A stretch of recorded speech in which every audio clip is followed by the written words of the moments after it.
Good day, everyone. I am Hannah Rosemary Sasan. I am the third reporter of the Chapter 3, which is the introduction to qualitative research method. So, when we say a qualitative data, it refers to the same collection of words, symbols, picture, or other non-numeric records such as materials or artifacts that are collected by the researcher and to that have relevance to the social group that under the study. So, meaning to say, kani nga mga artifacts or non-materials na ani sila ay relevance para masabtan nato kung kinsa or unsa ang ang grupo nga naa sa under the study. So, the uses of for this data go beyond simple description of events and phenomena. Rather, they are used for creating understanding, subject interpretation, and critical analysis as well.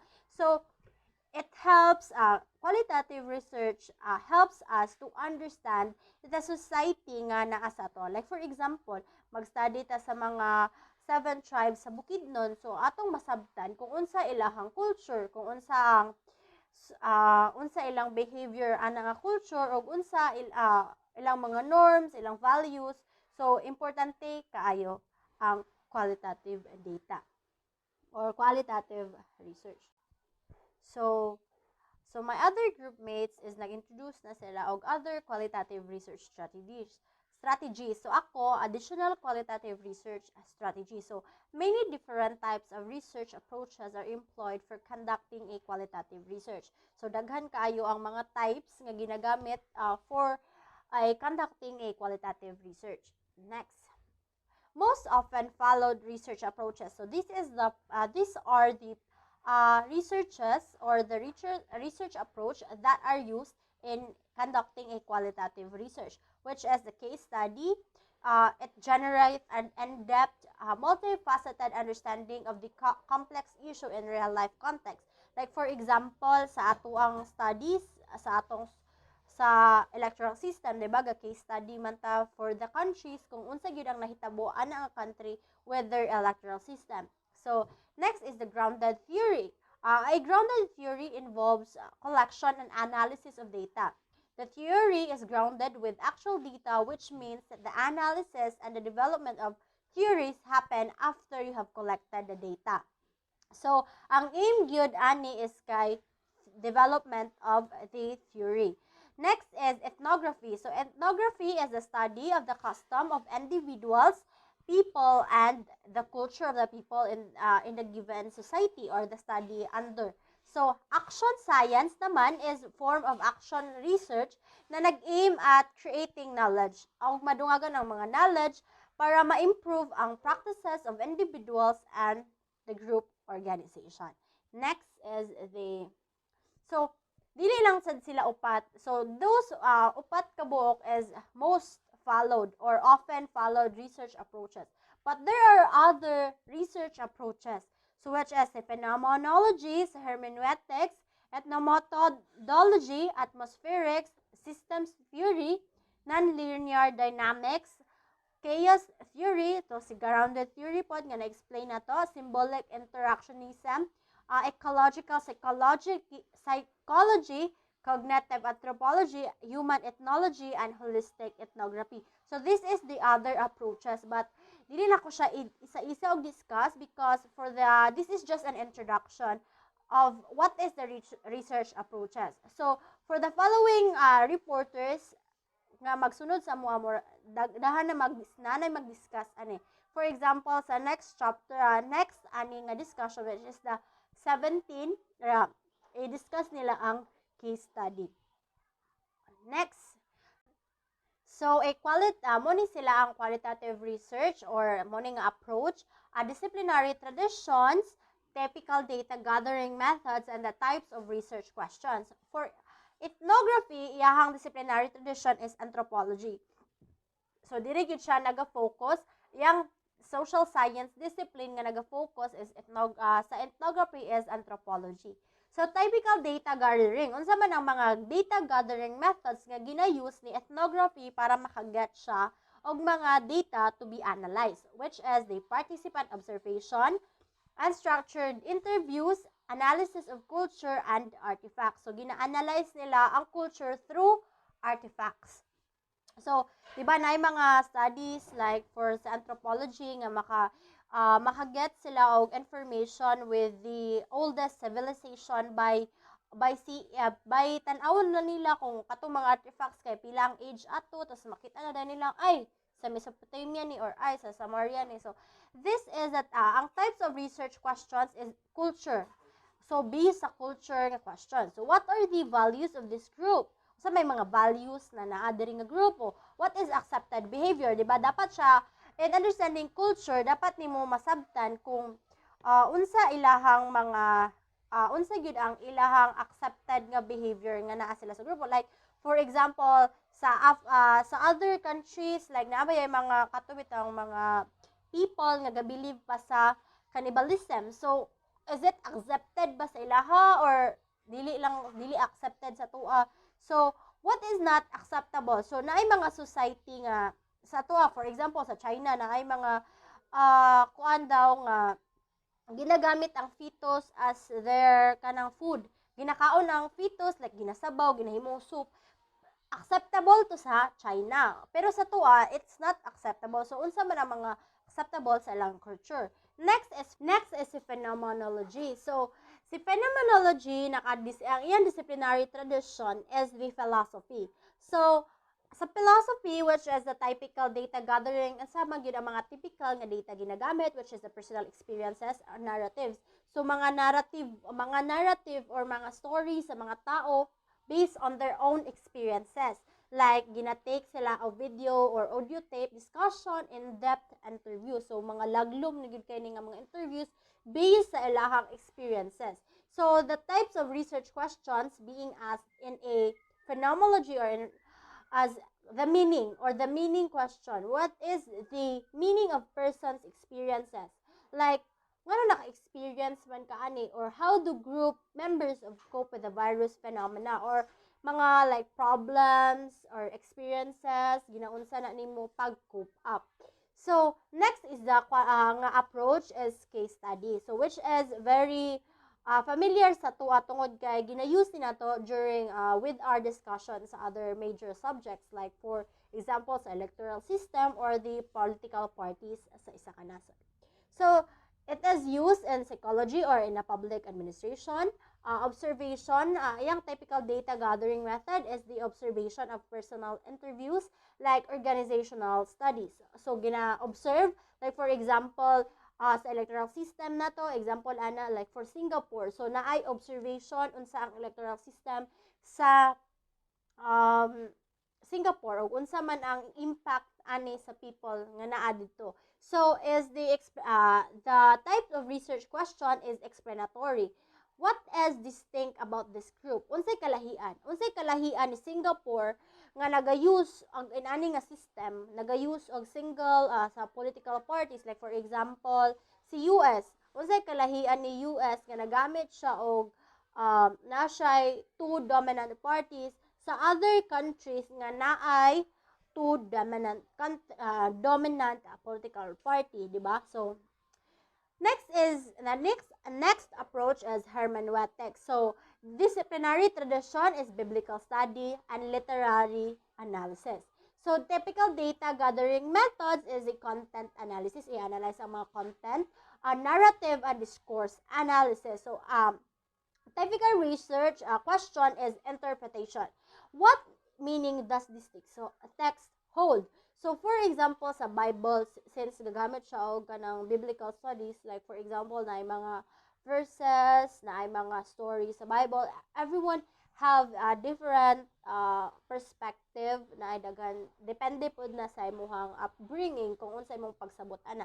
Like for example, the story of Adam and Eve, na uban na lahi ang interpretations atong halas, lahi ang interpretations nganong ginahanglan sila mahawa dito sa garden, so di ba? So grounded next research approach is grounded theory. So what is grounded theory? So katong iyang disciplinary tradition is sociology or social psychology. So the typical data gathering method is a personal interviews like diaries, participant observation. So the meaning question is the process question. What theory is embedded in the relationship between the variable? Is there a theory of change? Nabay mga pagbag-o ani nga kinahanglan nato through after collecting data, nabay mga theory nga naga-develop sa atuang study.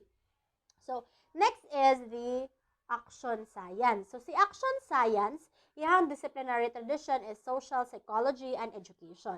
So ang iyang data gathering method is a discourse analysis, intervention studies. So iyang questions of types of research question is critique. So how can we emancipate group members? What behaviors and habit change? Diba, since so action science is a form of action research na nag-aim of creating knowledge to improve the practice of individuals, groups, and organization. Next, oh, next is analyzing and interpreting qualitative data. So, it is very important to analyze and interpret sa ato ang mga na-collect na data. So, all qualitative research strategies and approach involve three basic components, which is the collection of data, analysis, interpretation, and communicating research findings. So, meaning to say, when you kanang mag-conduct ka og qualitative research, dapat mag-collection of data. Kay wala kay i-analyze or i-interpret, dili ka maka-proceed sa next stage, which is analysis and interpretation without the data.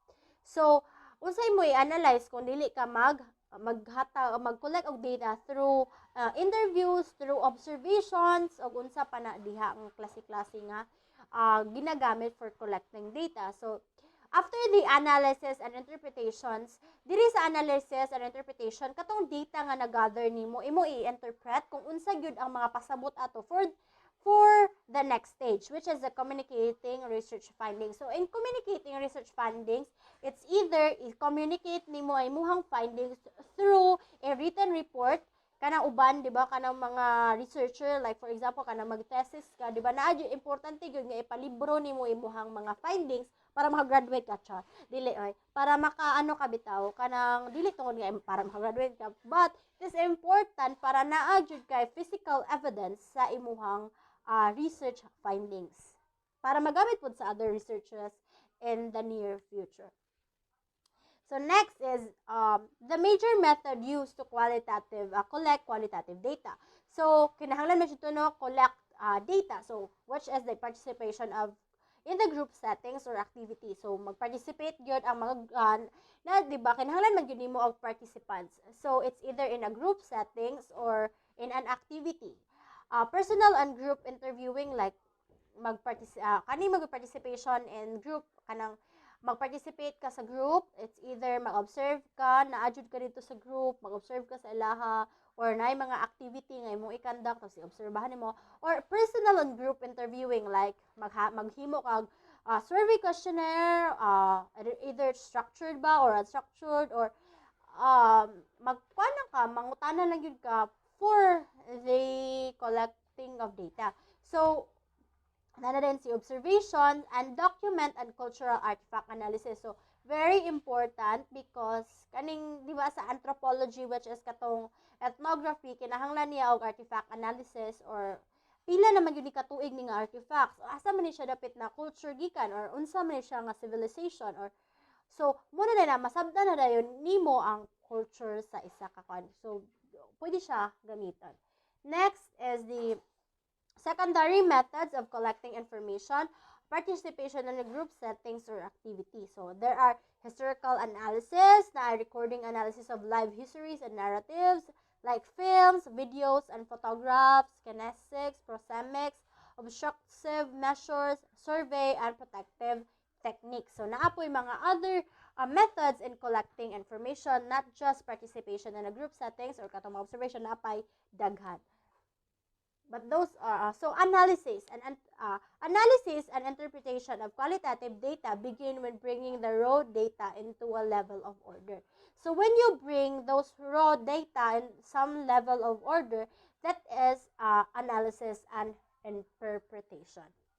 So in analysis, first the researcher identifies and select or set relevant or categories or class into some sort of data, that is conceptualizing. You need to conceptualize what is the data nga imuha lang gamiton, because if you have conducted a survey or kana mga interviews, daghan jud kay nga mga raw data nga relevant siya and feeling nimo relevant tanan, but dili nimo mahabutang kung unsa gyud ang ibig sabihin ana without analyzing the categories or kanilang relevant, kanilang mga question ang relevant para ani, para sa ma-sort out nimo kung unsa gyud nga concept ang gusto nimo i-explain sa imuhang readers if pag maimo nang malibro ang imuha or masulat na nimo imuhang or ma-communicate na nimo ang imuhang research.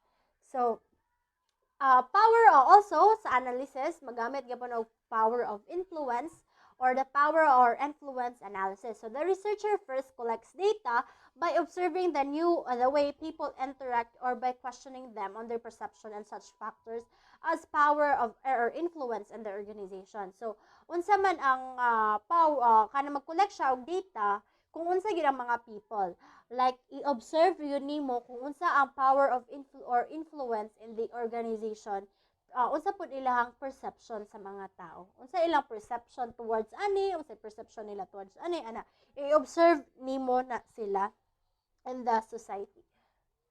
Next is the interpretation. So after the analysis, like conceptualizing and such, so there is interpretation. So their interpretation is interpreting the pattern and connections. So dili lang pud ka mag-conceptualize lang ka nga, sige, relevant ni tanan. So conceptualize mo na akong concept kay relevant ni sa tanan. So after the conceptualization, so you those patterns and connections imo silang i-interpret. So i-explain nimo ang connections and interfaces that have been recorded by examining and describing the personal connection, unsa mga connections nila ani, unsa ang misconceptions, interfaces, relationship, and interplay of behaviors.